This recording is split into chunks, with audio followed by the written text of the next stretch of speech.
Hi, I'm Anna. I'm in your class. Um, Next. Hi, I'm Elliot, also in the class.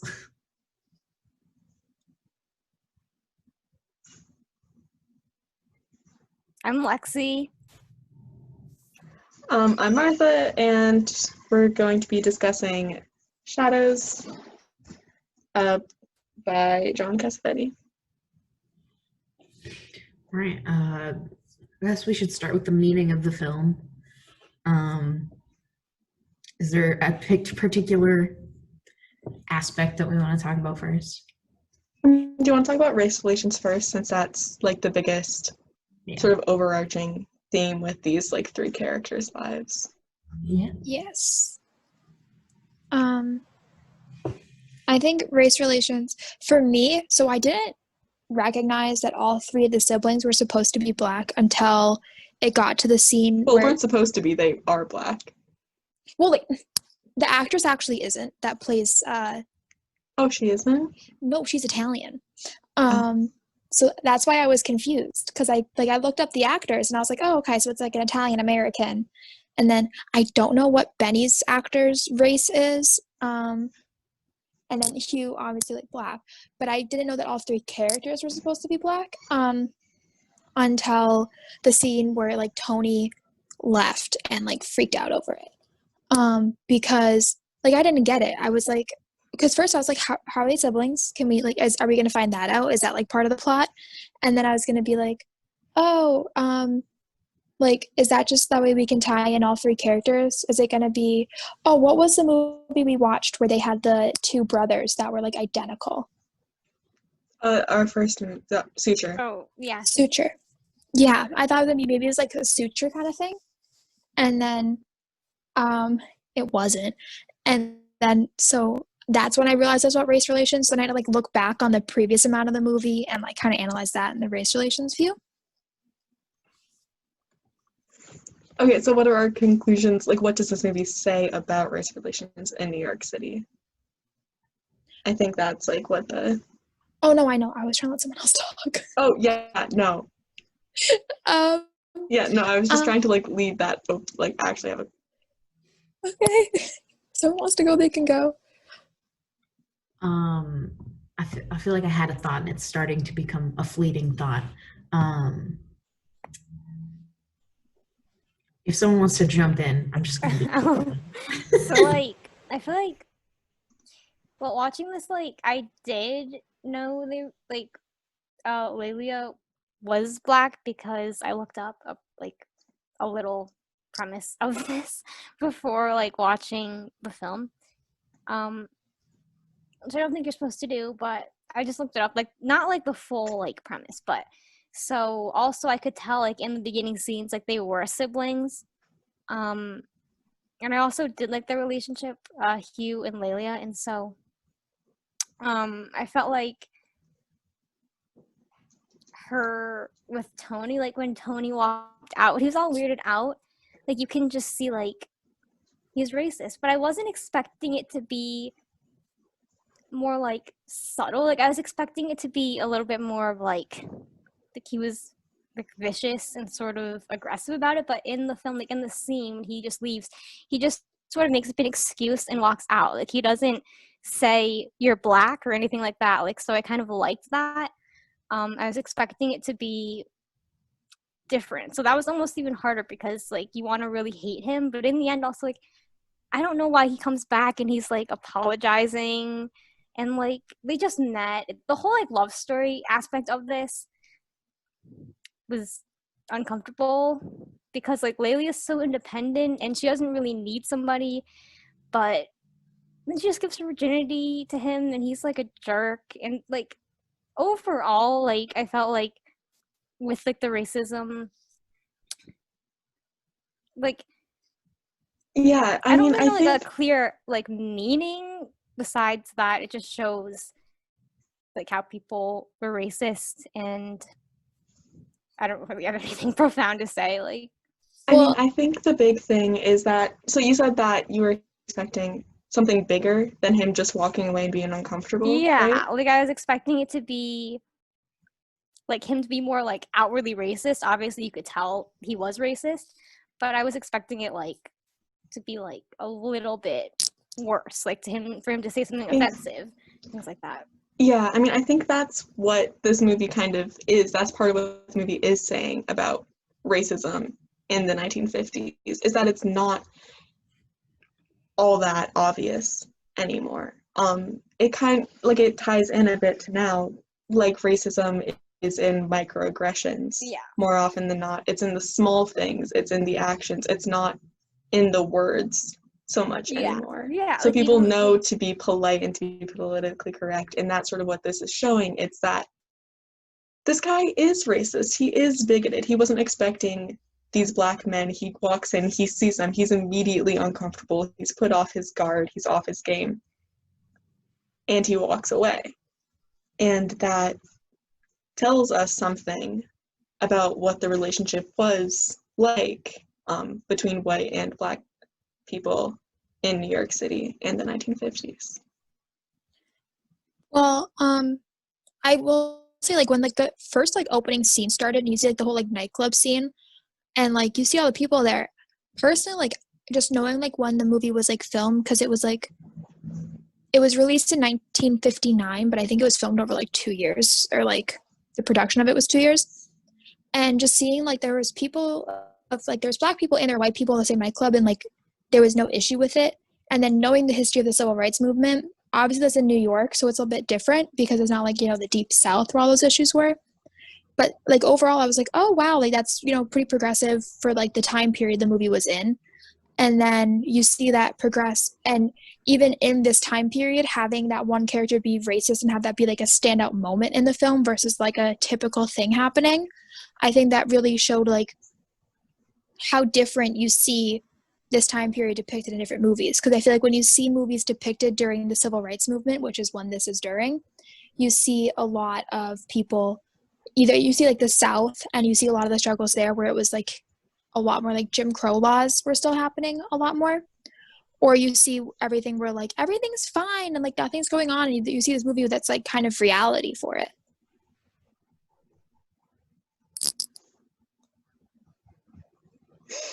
Yeah. Yeah, that's definitely true. It's like it's a different place than is often used to talk about. But those films were made after the fact, and this is made during the fact. So it's a different perspective from, I guess, the same time, but because it's from that current time, from a person in that time living that, it is different. However, it is, it's John Cassavetes is white. Yeah. And for a film that does seem to have a big thing behind it, is about the tensions, and it talks about race. He's white, and I guess that it is an improv thing, so the actors of color, so that the people in there could, like add in their own things, but I wasn't sure exactly how accurate a source this could be, as I don't know how many people of color were involved in the actual production and making of this film. That's a good point. I never thought to like look up a picture of Cassavetes. I was just like, oh yeah, he's just the director. Fine. I do think that's important to obviously think about, especially with like the reaction scene where Tony walks out. I feel like, or I would hope that there was some sort of input from the actors or the people of color on set. But I did like how Hugh, I'm pretty sure he was the brother, right? Yeah, I think so. The one who like sings in jazz clubs. Yeah, when he came to like kind of kick Tony out, almost, that was also, I feel like that was a powerful moment for the film and that scene in particular, because it looked like he was kind of hesitant. I think another powerful scene along the same lines is when oh my god, what's her name? Lelia? Lilia. Lelia. When she walks past Tony when she's leaving the stairs with her like her new boyfriend, whose name I can't remember either. And she But just like she's like, stares him down. yeah, but also like her new boyfriend is like, granted she was being kind of mean to him before they left, but like her new boyfriend's black and he treats her very well. And I think just walking past and like being like, I don't need your racist ass anymore, and like just kind of having that. And he goes and he has to apologize to her brother and be like, can you tell her I said this? And then when he leaves, the brothers just laugh about him. Like, I think that's a powerful moment where it's just like ridiculous, like he's just ridiculous and they don't need to like fix him or have him be part of their lives. Like, they're like, you're ignorant and you don't need to be part of this, goodbye. Yeah. I feel like laughter is also a good like coping mechanism too. So like to be able to like laugh at people that are bigoted is, I guess, humbling for them, but also like empowering for the person laughing. Absolutely. Yeah, so I felt like I didn't really understand what the movie was about in the beginning. Like I caught on pretty early to the whole racial tensions that were sort of happening, but I wasn't sure really what I would call the main story of this. Would you guys agree in kind of calling it an almost coming of age story where no one really comes of age? Like, it's about like these characters' development, like they're all in very weird places, it looks like, and none of them really end up going anywhere with those places, but they seem to be in that in-between point where those stories take place. I think Benny learned a lesson though. Didn't he outright say, if you want me He to tell did you that this say. taught me, he literally like came to Courtney and say that this taught me a lesson, it taught me a lesson. Yeah, like after the fight, and he was like, I'm not going to be like going around like picking up girls and picking fights with people. Yeah. And so at least he learned a lesson. That's true. And Hugh at the end, like they had like that little train scene, and he was Yeah. like, we're going to keep trying. And like Lilia learned that Tony was not worth it, and to like prize herself more. Yeah, I think, and she also learned to find a man that appreciates who she is, that have her having to like tone down herself. Mm-hmm. So I think they did all learn something. Yeah. So it is a coming of age that people did actually, that the characters gained something from. Yeah. Yeah. Yeah, and like I also feel like from like a feminist perspective, I would say, like in the scene when Tony is leaving, like I feel like when he has the altercation and with Hugh and with Benny, like I feel like Laylee is just sort of there, but she isn't really saying anything. Like I think they sort of either don't. I get that in that moment you would be so mad, and like that was just like an awful moment to have like that person like there with your sister like in your house, but also like I felt like Lelia couldn't, like she didn't really get a chance to like say anything. Like I feel like she didn't, in that moment she was just sort of there like watching it like in shock, but I didn't really hear like her point of view like about it. For me, that almost made sense. Like, from my view of the scene where they had sex, it felt very non-consensual.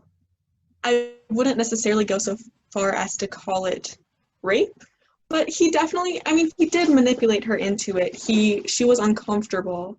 She didn't really want to, but he kept complimenting her and telling her that he loved her and like that he wanted to share this with her, and he kind of forced her into having sex with him. He guilted her. He convinced her that this was the right next move and that she also wanted it. Yeah. And then like the next morning he's like doesn't seem into her anymore, and she's like, what's going on? And she's like, so what's the next move? And he was like, what do you mean? She's like, do we move in together? He's like, what?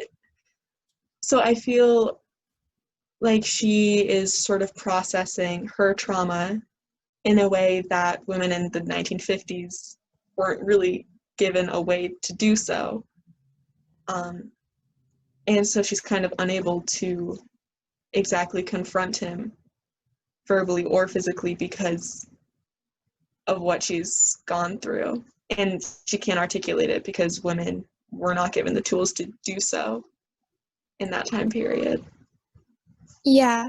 I think like also you can very much like another thing that hints at it being like not really her choice or like her like getting an enjoyable experience from it, just because I don't know if you are going to go as far as to call it completely non-consensual, but like the end when they like the next morning he's like, I'm sorry if I knew that was your first time, like I would have like made it so that way you had fun, like, and it's kind of like, oh, so Yeah. you weren't going to make it so she had a good time anyways, like, sir. Sorry, I was just being sassy, you can go. So I feel like if the story was about a white girl, I feel like the entire film would be more about like that one event. But I feel like because she's Black, it's just like a part of the story, which like kind of also hints to the sheer amount of trauma that Black women could go through. And it's like you had to dig kind of for that like storyline too, almost like it's just a passing sort of fleeting moment when in reality it's like a big deal. Yeah, that like such a huge traumatic moment is passed over. Yeah, it's just like a small part of everything that they do experience. That's really powerful. Yeah. So like what do you all think of like Lelia like as like a character and sort of like her personality? I did. So personally, like for me, I just looked at this from like the casting of the character from like a modern point of view. Like if they had today an Italian American meant to be playing a light skinned woman, like Scarlett Johansson, I Lelio. was just about to say that. Oh my god. yeah, like Same brain. it would be Scarlett Johansson first and foremost. But then also like you know how like upset people would be, and then for this one to just be like, oh yeah, like this is an Italian American and we're gonna have her play a Black woman. It's like to see, at least for me, to see how far like the public has gotten with understanding how like incorrect that is, and like, hey, maybe don't do that. Like maybe have like actual representation versus just like pretend representation. I was kind of proud of how far like the public has come. I think the actual movie production studios need to come a bit farther so they stop doing it. But I that's don't think it's like it's good that we have that now, like that standard now, but I don't think I think that's a very short bar. Like that's not a very high standard. it's Like you not. said, like But come so far, it's not very far. It's very close. It just took us a long time to get there. I mean, I would say that now, but like I'm just looking at society nowadays and what people are doing in some instances, and I'm just like, well, I guess the bar is that freaking low in some cases that we need to have this be the bar.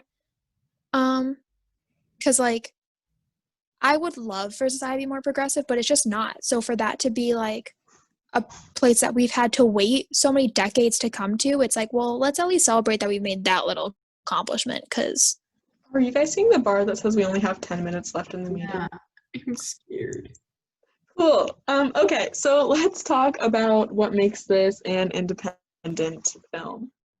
Because we've just talked about sort of the meaning and the script writing, all of that. So Also, if you want, we can make this 2 clips as well and just restart the meeting. And I can do something. Because it's not going to be 30 minutes. okay, do we want to end here and then come back? Sure. yeah, let's do that. I'll be right back. So All hello. right. Welcome back. Okay, so now we're just gonna spend like how much time is it? Like 15 minutes? Yeah, I think we have 15 minutes left. Okay, so 15 minutes, and we're just going to talk about the low budget aspects of this movie. So I think the first thing we can talk about is set, like the scenery and where it is, because a lot of scenes, especially of Benny, are of him like walking down the sidewalk or like in public spaces, and you can tell that everyone else that's walking just lives there and is trying to go throughout their day. Or like, Gosh, like one of my favorite parts was like they danced throughout the streets, but then there was like this one guy standing behind a car, and he kind of was just like what's going on over there? Like they're crazy. What's the camera for?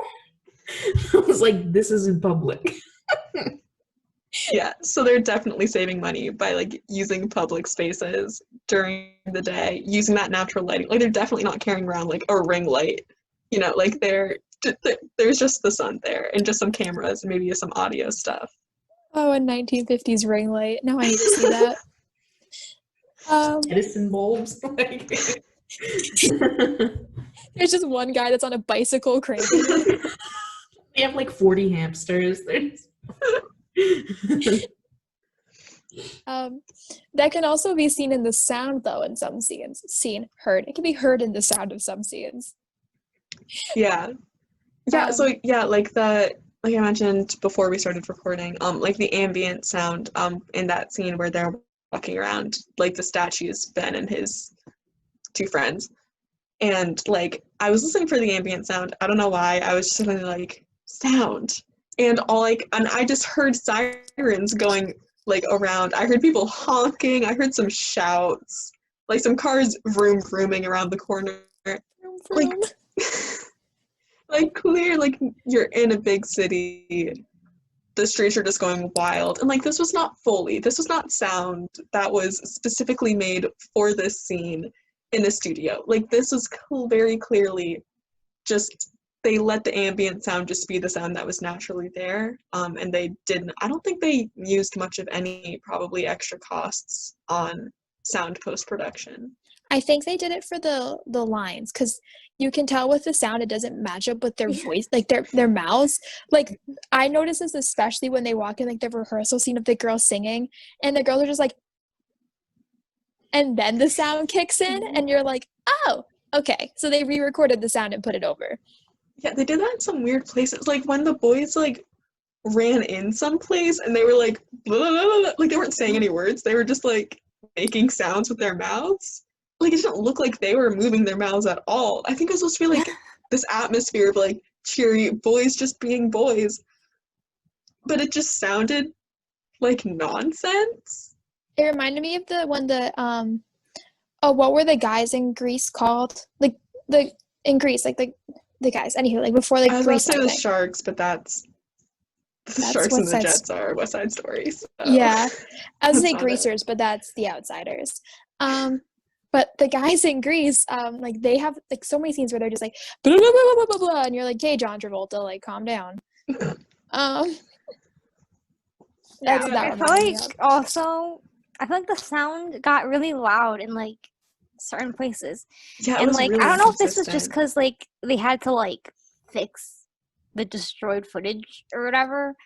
But like at times, like during the party scene when that woman is hitting on Benny and he's just like sitting there and then she's like talking to him, I felt like I don't remember. Did he like push her off or something, or like there was some kind of like conflict, and it got really loud. Like I didn't even sound like she screamed. Like it didn't look like she was making the noise. It kind of looked like it came out of nowhere. Like the sound was just like not there, but it was like it was all loud, and you couldn't really know what anyone was saying. And like for me, like that was like I don't know if it was like a low budget thing or just like.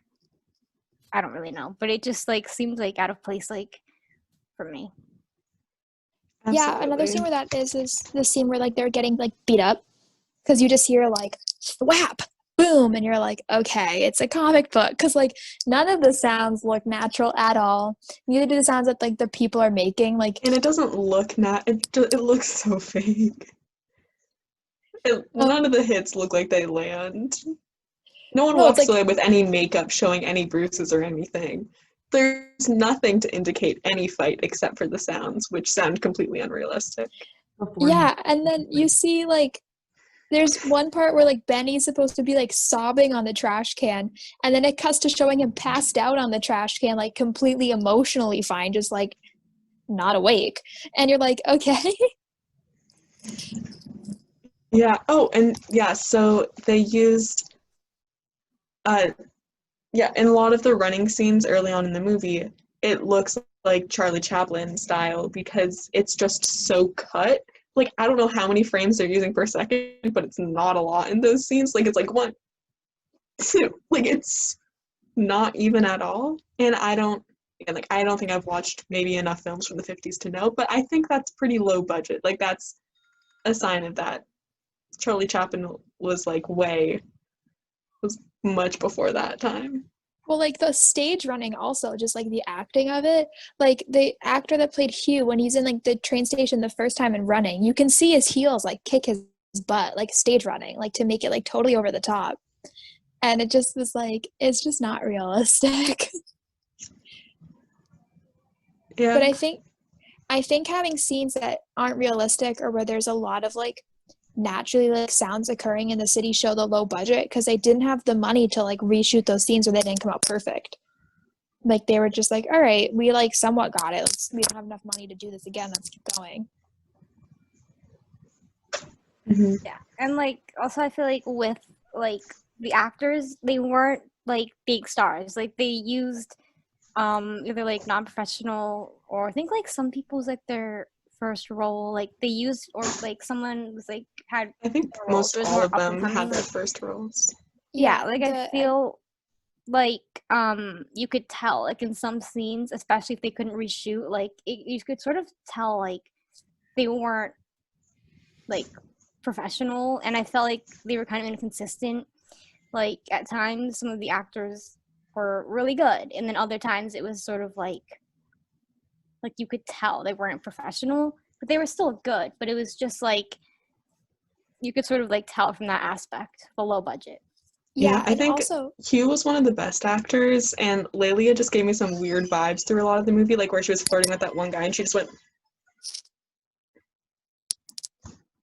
blinking the whole time, and I couldn't that was take her it first seriously. role. Yeah. Because I had to do some Googling because this movie confused me just in terms of like production. Because I just wanted to be like, how was this with the movie? Like some of it didn't make sense. But then like first of all, like the name of all the characters is the name of all the actors. Like the actress that played Lelia her name's Lelia. He I was think that's Hugh. representative of how it was an improv Yeah, thing. because I was gonna go into that. Like Okay.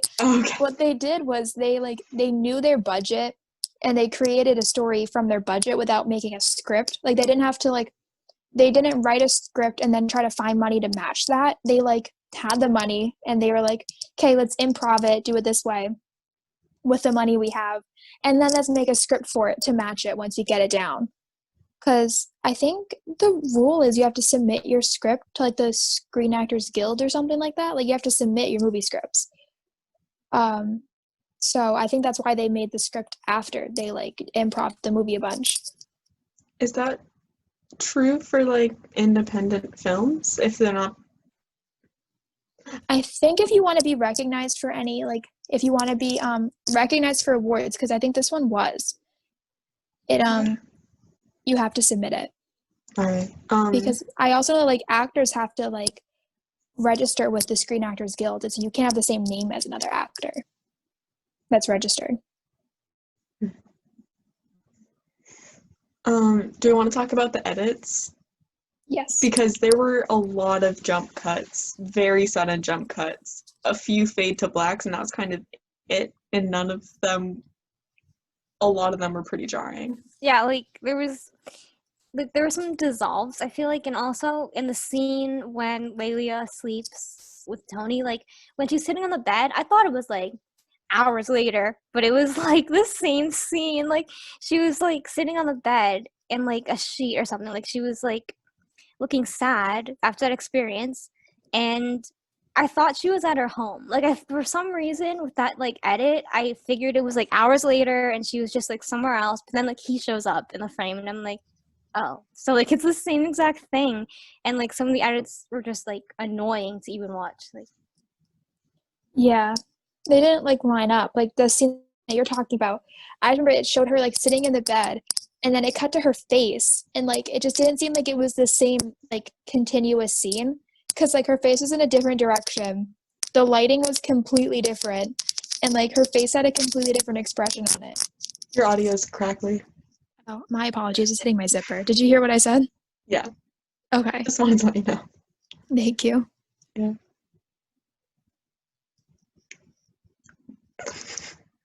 Kind of going off what Anna said, I feel like also with all the jump cuts, like just in general, there were a lot of continuity errors, and like I feel like that's like very, very common in low budget films. Just to have like little things wrong, because there's not really much way that you can fix it, especially if you can't go back and reshoot or get like an editor or have someone professional like on the mise en scène or something like that. Yeah. Like I felt like multiple times, like when they did these close-ups of Tony, I didn't feel like they were necessary. Like I feel like they do close-ups usually when they want to show like the expression of somebody. But to me, you didn't have to do this like extreme close-up of his face. It wasn't an extreme close-up, but it was like a close-up of his face. And then they would go to Lelia, and she was in like a medium close-up. So it was just weird. Like, and it seemed like they weren't even talking to each other. Like it seemed like they filmed it not even at the same time, and they weren't even in the same room. Like it felt disjointed, and like I understand having a low budget, and it was just odd to me. Like it just didn't flow. Yeah. I do know that we talked about this before we started recording, the fact that the movie's in black and white. Yeah. Because So you can go. okay, yeah, because I researched it, and yeah, so color film was made. It was kind of like invented. It was made available in the 1930s, and according to Wikipedia, it became commercially available in the early 50s, in the early 1950s. And since this movie was filmed around 1958, at that point, color film was available. It was definitely more expensive than it is now, but it was commercially available. So it is a sign of low budget and not just lack of technology that in this movie they used black and white instead of color. Yeah. Yes. Well, I think we're at time. If you want to say like any finishing thoughts or anything. Yeah, let's wrap up with the fact that like even though like the movie was low budget, I researched it a bit, and it did win a couple awards, and it did jumpstart a bunch of careers. And it for a couple of the actor that played Benny and the actor that played Lelia, those were some of like their more like notable roles. So even though the movie for us, it's like, okay, like the technology then was clearly not as good as it is now. Like there's a lot of errors we noticed. Like it did for then, like it did accomplish a lot, even being like a low budget independent movie, because it did jump some of their careers into, being able to do more films. I read also somewhere that a lot of people consider this film to be like the start of indie films. I don't know if that was said in class or not either, but I think I saw that too. yeah, it just like there are a lot of like YouTube videos about it. I just noticed that I just put it in YouTube to see if anybody had anything to say about it, and like there were so many videos saying like, oh, this is like the start of like indie films, alternative films, low budget, like this is it, which I thought was really interesting. Yeah, and like looking at the actors, like, well, the actor that played Benny died at 41, so like he didn't have that many movies That to was do. 47. But 47. It's not important. They look a lot alike when you look online on a small screen. But anywho, he died young, and the actress that played Lelia is still alive. Like I think she just did a role in like 2010, which is not more recent, but it's more recent than this movie. But the actor that played Hugh went on to be a civil rights activist. Like he didn't really do that many more roles. He just fought for civil rights, which I think is interesting to see, like how like actors of like low budget indie movies, especially when it's their first role, like if they continue going into acting, like the actors that play Lelia, or if they go off and like acting's not for me, and then they go off and they do something else, like civil rights movement. That I feel like would be really important too, like how we were saying, how Cassavetes white, how we would hope that there would be a voice kind of on the set. I feel That's true. You would be that voice if you went Yeah. to this. Yeah, because he's the main character, and I think he had a lot of speaking in this film as well. So it would make sense that he would also have a pretty big part in sort of shaping the narrative. So yeah, that's good. Yeah, especially with it being improv first before it was filmed, then the actors probably did have quite a bit of say as far as like ideas. So Yeah. one would hope. I didn't see anything specific on that, but I also read on the Wikipedia. I don't know if this is accurate, but that in the original like improvisational like film, they actually like when they sort of like revamped it and sort of like did more of like a scripted version, like they actually took away some of the racial like tension and the race relations in it. I think they like reduced it or something. Interesting.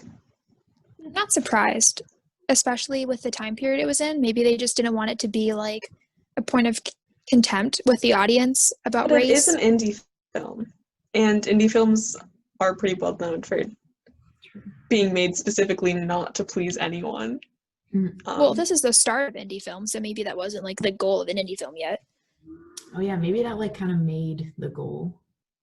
Yeah, Maybe it That- started poking the bear a little bit. it would be interesting to look at like how this movie impacted how indie films were shaped, like off of this, like how people took this and then like ran with indie films set to now.